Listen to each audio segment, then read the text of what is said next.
আমি রোজাকে ভালোবাসি বলছি কখনো? তোমার কথা তো বলছি না, রোজা আন্টির কথা বলছি যে সে তোমাকে ভালোবাসে। রোজা আন্টির কিন্তু অন্য জায়গায় বিয়ে হয়ে গেলে পরে তোমারই লস হবে। রোজার বিয়ে হয়ে গেলে আমার কেন লস হবে? সে রোজা তোমার কি আমার কাছ থেকে টাকা পয়সা নেয় না আমি ওর কাছ থেকে টাকা পয়সা নেই? কোনটা? কিন্তু টাকার বিষয় না, এখানে হচ্ছে লাভের বিষয়। রোজা আন্টি তোমাকে কত ভালোবাসে, বিয়ের পর তোমাকে কত হ্যাপি রাখবে, মজার মজার খাবার বানাবে, আমিও খেতে পারবো। আর তুমি যদি অন্য কাউকে বিয়ে করো, সে সারাদিন ফোন নিয়ে বসে থাকবে, তোমাকে সময়ও দিবে না। বুঝো?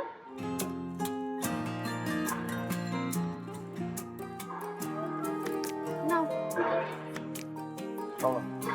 টেস্ট করো, খুবই মজার। কি হলো? নাও, মজা আছে চকলেটটা, একটু টেস্ট করো। খাবো না। নাও নাও নাও নাও।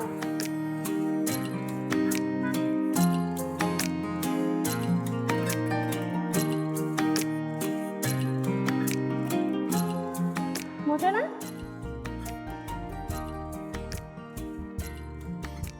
কি হয়েছে, তোমার কি মন খারাপ? কিছু না।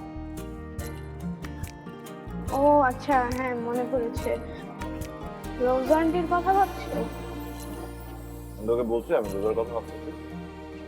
কিন্তু তুমি কিন্তু এটা ঠিক করোনি, সে কিন্তু তোমাকে অনেক ভালোবাসে। তোমার একটু বোঝা উচিত যে সে আমাকে এতই ভালোবাসে, তোমার একটু কেয়ার করা উচিত না এই কথাটা? এই, আমি তোকে বলছি, হ্যাঁ, আমি রোজাকে ভালোবাসি বলছি কখনো? তোমার কথা তো বলছি না, রোজা আন্টির কথা বলছি যে সে তোমাকে ভালোবাসে।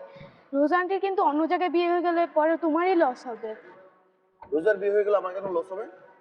সে রোজা তোমার কি আমার কাছ থেকে টাকা পয়সা নেয় না আমি ওর কাছ থেকে টাকা পয়সা নেই? কোনটা? কিন্তু টাকার বিষয় না, এখানে হচ্ছে লাভের বিষয়। রোজা আন্টি তোমাকে কত ভালোবাসে, বিয়ের পর তোমাকে কত হ্যাপি রাখবে, মজার মজার খাবার বানাবে, আমিও খেতে পারবো। আর তুমি যদি অন্য কাউকে বিয়ে করো, সে সারাদিন ফোন নিয়ে বসে থাকবে, তোমাকে সময়ও দিবে না। বুঝো? ঠিক আছে, তুই কোচিং এগুলো শিখায়? কোচিং এ কেন এগুলো শিখাবে? এগুলো শিখে এখান থেকে কি ব্র্যান্ড। মানে ব্রেন? দেখো, যেমন মামা আমাদের একদমই ভালোবাসে না, সে যদি আমাদের ভালোবাসতো তাহলে আমার সামনে এত ঝগড়া করতো না, বুঝেছো?